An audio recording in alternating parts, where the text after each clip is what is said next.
Good evening बच्चों। आज हम लोग अपना प्रश्न संग्रह 3.2 हल करेंगे। प्रश्न संग्रह 3.2 हमारा क्या है? हमने पहले 3.1 हल कर लिया है, कल हमारा लास्ट सवाल हमने हल किया। आज हम 3.2 हल करेंगे।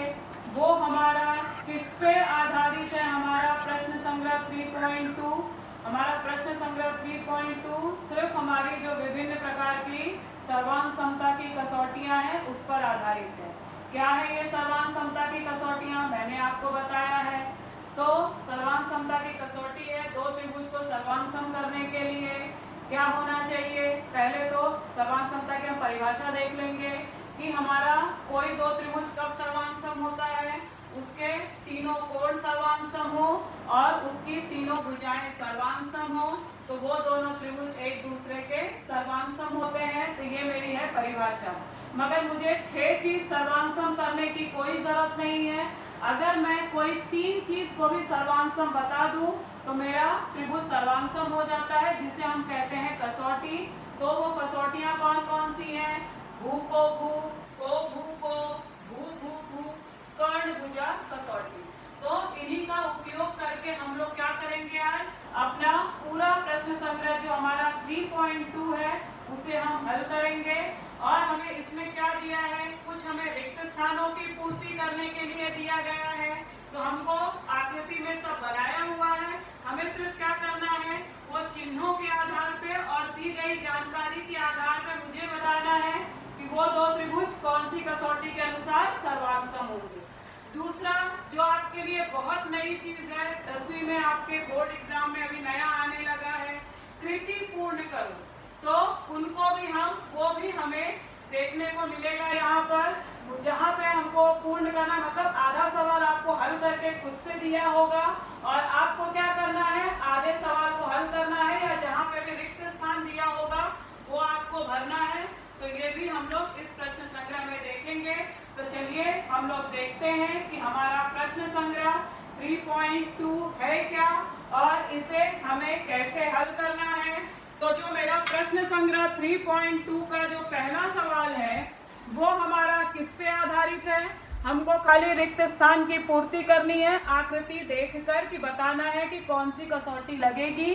तो मेरा पहला सवाल है, दी गई जानकारी के आधार पर बताओ कि त्रिभुज कौन सी कसौटी के आधार पर सर्वांग सम है, रिक्त स्थानों की पूर्ति करो। मतलब आपका जो मैंने ब्रैकेट दिया है वो आपके रिक्त स्थान है। तो चलिए हम देख लेते हैं। इसमें हमारे 4 सवाल हैं, मैंने चारों आपको हल करके बताया है। अगर आप पहली आकृति देखो तो दो त्रिभुज है ABC और त्रिभुज PQR। इसमें समान चिन्ह दिख रहा है, मतलब त्रिभुज ABC में भुजा AB का माप और PQR में भुजा PQ का माप समान है। BC और QR का माप समान है, AC और PR का माप समान है। इसका मतलब ये दोनों त्रिभुज किसके साथ सर्वांग सम हो जाएंगे? कौन सी कसौटी? भुजा भुजा भुजा, भुजा भुजा भुजा। तो हम लोग क्या करेंगे? उसका शॉर्ट में हम क्या लिखते हैं? भू भू भू कसौटी से त्रिभुज ABC सर्वांग सम त्रिभुज PQR। तो हमको खाली आकृति देख के पहचानना है। परीक्षा में 1 नंबर के लिए ये सवाल आते हैं आपके। तो हमको आकृति आपको दी गई रहेगी, चिन्ह समान दर्शाया रहेगा, आपको बताना है कि ये त्रिभुज कैसे आपके सर्वांग सम हुए। अब इसी श्रृंखला में हमारा जो दूसरा सवाल है, आप अगर देखो तो यहाँ पर ये भुजा इसके साथ सर्वांग सम दिख रही है, ये भुजा इसके साथ सर्वांग सम दिख रही है, समान चिन्ह दिख रहा है, और ये वाला कोण इसके साथ सर्वांग सम है।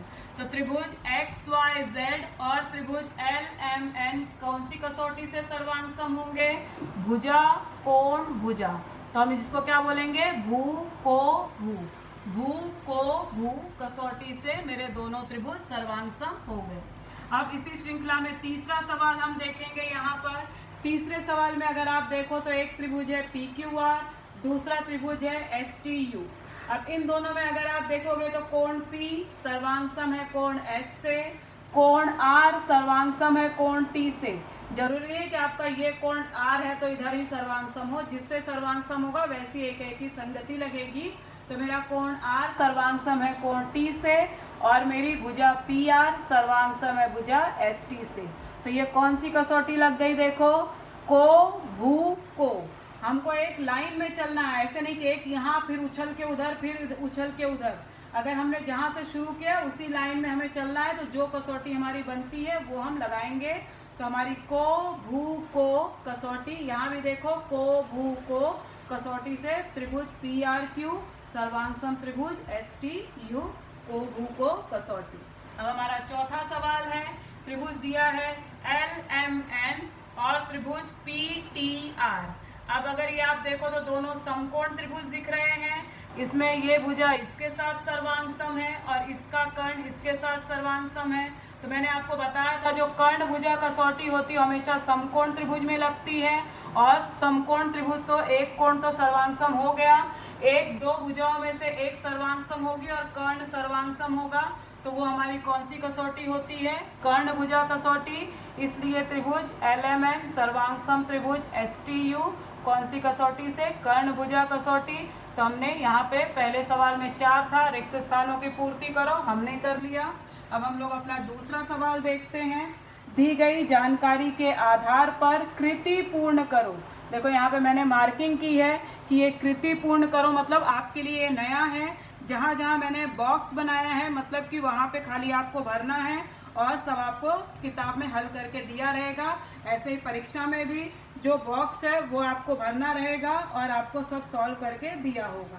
तो हम पहले आकृति देख लेते हैं।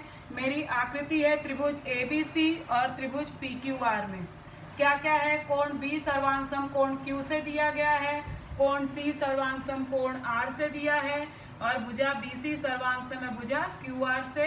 तो ये हमको देखो दिख रहा है। तो कौन सी कसौटी लगेगी, को भू को कसौटी। तो चलो हम देख लेते हैं कि हमको क्या क्या यहाँ पे करना है। तो हमने देखो क्या दिया है, त्रिभुज ABC तथा त्रिभुज PQR में कोण ABC सर्वांग सम कोण PQR, फिर भुजा BC सर्वांग सम QR, कोण ACB सर्वांग सम कोण PRQ। तो इसलिए त्रिभुज ABC सर्वांग सम त्रिभुज PQR कौन सी कसौटी, ब्रैकेट है यहाँ पे तो हमने लिखा को भू को कसौटी। अगर मेरे त्रिभुज सर्वांग सम हो गए तो उसके बचे हुए कोण और भुजाएं सर्वांग सम होती हैं, इसलिए मेरा कोण ABC BAC सर्वांग सम होगा। यहाँ पे ब्रैकेट दिया है तो मुझे लिखना है कोण QPR सर्वांग सम त्रिभुज के संगत कोण। रेख AB किसके साथ सर्वांग सम होगी, PQ के साथ सर्वांग सम होगी, और PR के साथ कौन सी रेखा सर्वांग सम होगी, AC सर्वांग सम होगी। तो ये मैंने यहाँ पे आपका ब्रैकेट जो था रिक्त स्थान वो मैंने पूर्ण किया। ये क्या हो गई, सर्वांग सम त्रिभुज की संगत भुजाएं। अगर त्रिभुज सर्वांग सम तो बचे हुए कोण और भुजाएं सर्वांग सम होती हैं। तो ये हो गया मेरा दूसरे सवाल का पहला। अब इसी श्रृंखला में मेरा दूसरा सवाल है। फिर से चलो हम पहले आकृति की तरफ देख लेते हैं। ये है मेरी आकृति जो कि इसमें हमको क्या दिया है, एक त्रिभुज है PTQ, दूसरा त्रिभुज है मेरा RTS या तो STR। अगर मैंने PTQ लिया है तो यहाँ से मैं STR लूँगी, जिसमें भुजा PT सर्वांग सम दी गई है भुजा ST से, भुजा मेरी RT सर्वांग सम दी गई है QT से। हमको बोला है बताओ कि ये कौन सी कसौटी के अनुसार सर्वांग सम है। तो दोनों अगर त्रिभुज लेंगे तो दो भुजाएं तो सर्वांग सम दिख रही है। मेरा ये वाला कोण सर्वांग सम होगा इससे शीर्षाभिमुख कोण, तो इसलिए कौन सी कसौटी लग जाएगी, भू को भू कसौटी से दोनों त्रिभुज सर्वांग सम हो जाएंगे। फिर बचे हुए कोण मतलब ये वाला कोण इसके साथ सर्वांग सम होगा, ये कोण इसके साथ सर्वांग सम होगा, ये भुजा इसके साथ सर्वांग सम होगी, तो ये हमको मिल जाएगा। तो चलिए हम देखते हैं कि हमने क्या किया है। तो त्रिभुज PTQ तथा त्रिभुज STR में रेख PT सर्वांग सम रेख ST, ये सब आपको दिया है। कोण PTQ सर्वांग सम कोण आपका STR क्यों शीर्षाभिमुख कोण है। रेख TQ सर्वांग सम रेख आपकी TR है। त्रिभुज PTQ सर्वांग सम त्रिभुज STR कौन सी कसौटी लग गई, मैंने आपको बताया भू को भू कसौटी। इसलिए मेरा कोण TPQ सर्वांग सम ब्रैकेट दिया है, तो कोण TSR सर्वांग सम त्रिभुज के संगत कोण एक और जोड़ी है, वह कोण आपका TQP सर्वांग सम कोण TRS।